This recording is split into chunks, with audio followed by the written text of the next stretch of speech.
আজি মই শ্বেয়াৰ কৰিম মই কৰা এটা আছামিজ ভিডিঅ' গানৰ নামটো হ'ল অ মজনুল তুমি। ও মজনুল তুমি কোলৈ নোযোৱা ও মজনুল তুমি কোলৈ নোযোৱা এ মজনুল তুমি কোলৈ নোযোৱা। গানৰ ছিংগাৰ হ'ল তৰাৰী শৰ্মা এণ্ড মজনুল হক। ও মজনুল তুমি কোলৈ নোযোৱা। এক্টিং কৰিছে বৰ্ষা ৰাণী বিষয়া এণ্ড কুঞ্জন ভৰদ্বাজ।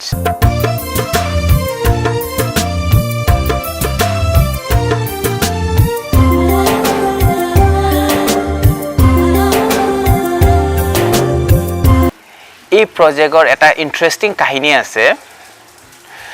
মই মজনুল হকক কেনেকৈ লগ পালোঁ সেইটো এটা ভেৰি ইণ্টাৰেষ্টিং পইণ্ট। মই ৰেষ্টুৰেণ্টত বহি কথা পাতি আছিলোঁ থ্ৰু ফোন।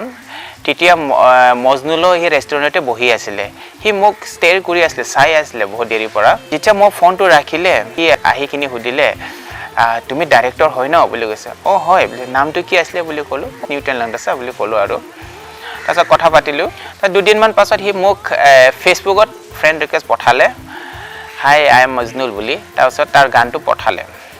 তাৰপিছত আকৌ দুদিন পাছত মোক মেছেজ কৰিলে আপুনি মোৰ গানটো শুনিলেনে বুলি। আকৌ মোৰ নাম্বাৰটো খুজিলে। তাৰপিছত মই নাম্বাৰটো দি দিলোঁ। তাৰপিছত সি মোক কল কৰিলে, কৰাৰ পাছত মই গুৱাহাটীত আছোঁ, আজি লগ কৰিব পাৰিম বুলি ক'ল।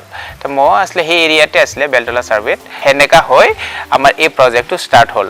কিমানখন ভাল হয় কৰিলে তোমাক মোৰ লাগে ভয় কাষত আৰু নহয় তোমাকে ভাল আৰু নাপাওঁ। বৰ্ষাবাৰ লগত কাম কৰি মোৰ বহুত ভাল লাগিল।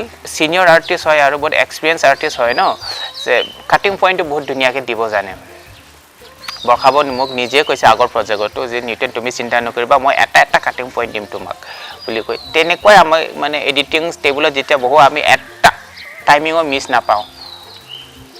আমি 5বাৰ টেক ল'লেও আমি 5টা টেকটো ভাল টেকে পাম সেনেকুৱা।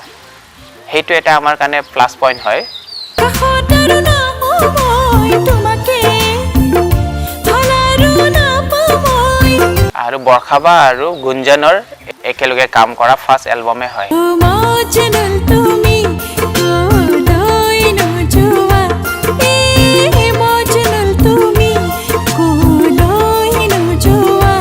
আপোনালোকে কেনেকুৱা পাইছে মোৰ এই এপিছডটো চাই আপোনালোকে জনাব। আৰু মই সদায় কওঁ, এতিয়াও কওঁ যে মোৰ চেনেলটো আপোনালোকে লাইক শ্বেয়াৰ ছাবস্ক্ৰাইব আৰু বেল বাটনটো প্ৰেছ কৰিব নাপাহৰিব। জুঠাই।